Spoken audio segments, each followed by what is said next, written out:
Hola a todos, ¿qué tal? Arrancamos con este resumen, súper enfocado en la semana 6 del curso de lenguaje del Centro Preuniversitario de la UNMSM 2025. Hoy el tema es Escritura 2. Específicamente vamos a meternos con las reglas de acentuación. El objetivo es simple, repasar y aclarar cómo y cuándo usar la tilde en español. Queremos que sea práctico y, bueno, lo más claro posible. Bien, para empezar, lo fundamental, hay que distinguir dos cosas: el acento prosódico y el ortográfico. El prosódico es, digamos, la fuerza de voz, ¿no? Está en todas las palabras con más de una sílaba. Exacto. Es simplemente donde suena más fuerte la palabra. Y luego está el acento ortográfico. Esa es la tilde, la rayita, que escribimos. Y esa sí tiene reglas bien definidas. Justamente.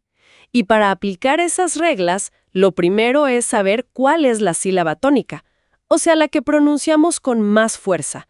Por ejemplo, si decimos carpeta, ¿dónde está el golpe? En P, esa es la tónica. Claro. Y las otras, car y ta, serían las átonas, las que tienen menos intensidad.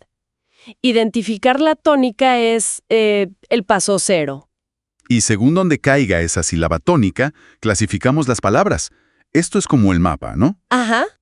Tenemos las agudas, con el acento en la última sílaba. Las graves o llanas, en la penúltima. Sí. Luego las esdrújulas, en la antepenúltima sílaba. Y las sobreesdrújulas, que es un poquito más atrás, en la trasantepenúltima. Esa es la clasificación básica, sí. Con eso ya podemos empezar a ver las reglas. Perfecto. Entonces, vamos con las reglas generales. Empecemos por las agudas. Estas llevan tilde si terminan en N, S o en vocal. Claro, como sofá, jamás, corazón. Exacto. Pero, ojo, hay casos donde no llevan tilde. Si terminan en un grupo de consonantes, como tic-tacs, o si terminan en la letra I, como convoy, ahí no va la tilde. Bien apuntado. Y para las graves o llanas es justo la lógica contraria. Llevan tilde cuando no terminan ni en N, ni en S, ni en vocal. Ujú. Piensen en césped, álbum, tórax, terminan en otras consonantes. Entiendo. Pero también tienen sus pequeñas excepciones. Sí van a llevar tilde si terminan en un grupo consonántico, como bíceps o forceps. Ah, mira. O si terminan en I, como la palabra vóley. Son casos particulares, pero existen. Y bueno, llegamos a las que son más fáciles, creo yo. Las esdrújulas y las sobreesdrújulas. Ahí la regla es: siempre llevan tilde, no hay que pensar mucho. Exacto. Teléfono, brújula, académico, son esdrújulas, llevan tilde. ¿Y las sobreesdrújulas igual? Cuéntamelo, lléveselo, siempre con tilde. Ahora, un punto súper importante y que a veces genera dudas. Los monosílabos. Palabras de una sola sílaba. Sí. La regla general es categórica. No llevan tilde. Así de simple. O sea, fe, ti, dio, vio, fue, guión, ninguna lleva tilde. Ninguna. La única excepción es cuando necesitamos usar la tilde diacrítica, pero eso es para diferenciar significados, no por reglas de acentuación generales. Y justo hablando de reglas un poco más específicas, tenemos el caso del hiato acentual. ¿Cómo es eso? Bueno, esto pasa cuando tenemos una secuencia de una vocal abierta, A, E, O, junto a una vocal cerrada, I, U, o al revés. Ok. Pero lo clave es que la fuerza de voz, la sílaba tónica, cae justo en la vocal cerrada. Ajá, en la I o la U. Exacto. Y aquí viene lo que llamamos la regla de oro de la acentuación. A ver. Esa vocal cerrada tónica, la I o U, que suena fuerte, siempre, pero siempre lleva tilde.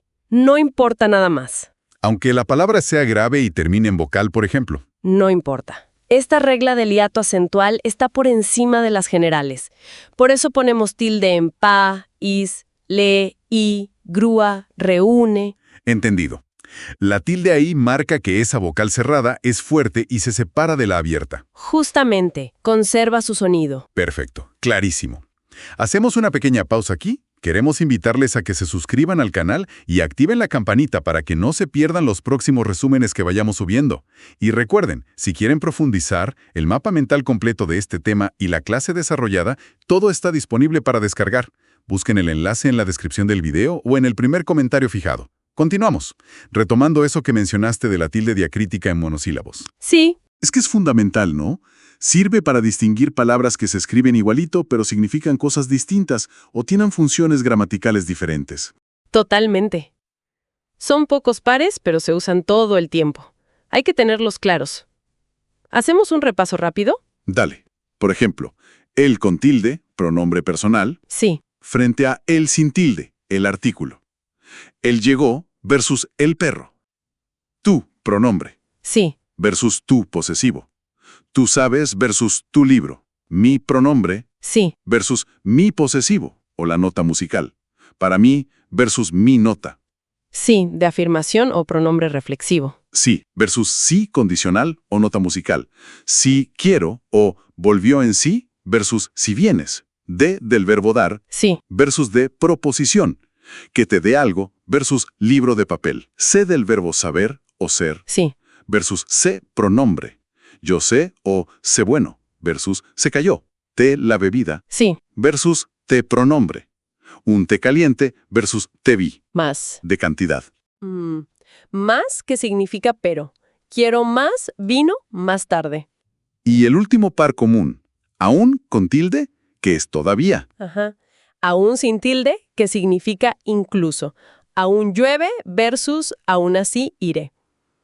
Dominar estos es clave para escribir bien. Otro grupo que lleva tilde a veces sí y a veces no son los interrogativos y exclamativos. ¿Qué? ¿Quién? ¿Cuál? ¿Cómo? ¿Cuándo? ¿Dónde? ¿Cuánto? Ajá. ¿Cuándo llevan tilde? Llevan tilde cuando tienen ese valor, esa intención interrogativa o exclamativa. Puede ser en preguntas o exclamaciones directas, con los signos. Como ¿qué pasó? O ¿cómo llueve? Exacto.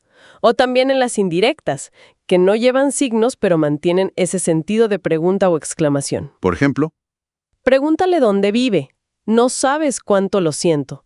Ahí dónde y cuánto llevan tilde. entiendo, ¿y cuándo no la llevan? Pues cuando funcionan como relativos o conjunciones, sin esa carga interrogativa exclamativa. Por ejemplo, la casa donde nací es grande, relativo. O dijo que vendría, conjunción. Ahí donde y qué van sin tilde. Ok. Y bueno, para ir cerrando, ¿qué pasa con algunas estructuras un poco más complejas? Palabras compuestas, por ejemplo. Buena pregunta. Si son compuestas que se escriben juntas, sin guión, para la acentuación cuentan como una sola palabra nueva. O sea, aplicamos las reglas generales a la palabra completa. Tal cual. Abrelatas es grave terminada en S, no lleva tilde. Baloncesto es grave terminada en vocal, tampoco. Pero 22 es aguda terminada en S, sí lleva tilde. ¿Y si van unidas con guión? Como ítalo-peruano. Ahí cada palabra conserva su tilde si la tenía originalmente. Teórico lleva tilde, práctico lleva tilde, pues teórico-práctico mantiene ambas. Claro. ¿Y los adverbios que acaban en mente? Esos son fáciles. Simplemente miramos el adjetivo original. Si el adjetivo llevaba tilde, el adverbio en mente la conserva. Como rápida lleva tilde, entonces rápidamente también. Exacto. Y si el adjetivo no la llevaba, como feliz, pues felizmente tampoco. Perfecto. ¿Y los verbos con pronombres pegados al final, los inclíticos? También, se forma una nueva palabra y se le aplican las reglas generales. Por ejemplo, di plus me plus lo. Se forma dímelo. Y dímelo es esdrújula, así que Lleva tilde, claro.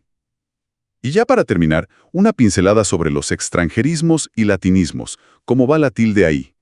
depende. Si la palabra no está adaptada al español, si la usamos tal cual viene del otro idioma, y a menudo la escribimos en cursiva, Como software o ballet. esas mantienen su grafía original. No les aplicamos nuestras reglas de tilde. Ok. Pero si el extranjerismo ya se adaptó a la pronunciación y escritura del español. Como fútbol, del inglés fútbol. Exacto. O estrés de estrés. O yogur de yogurt. Esas palabras adaptadas ya siguen todas nuestras reglas generales de acentuación como cualquier otra palabra española. Fútbol es grave, terminada en el, lleva tilde. Estrés es aguda, terminada en S, lleva tilde. Yogur es aguda, terminada en R, no lleva. Buenísimo. Pues creo que con esto hemos cubierto los puntos clave de las reglas de acentuación de esta semana 6. Sí, ha sido un buen repaso general. Esperamos de verdad que esta charla les haya sido útil, que haya aclarado dudas y reforzado lo que ya sabían. Muchas gracias por acompañarnos hoy. Les invitamos, claro, a seguir conectados para los próximos resúmenes del curso Pre-San Marcos. Y quizás, para terminar, una idea. Manejar bien las tildes va más allá de la nota. Es una herramienta poderosa para que nuestras ideas escritas sean precisas, claras y se entiendan justo como queremos. Hasta la próxima.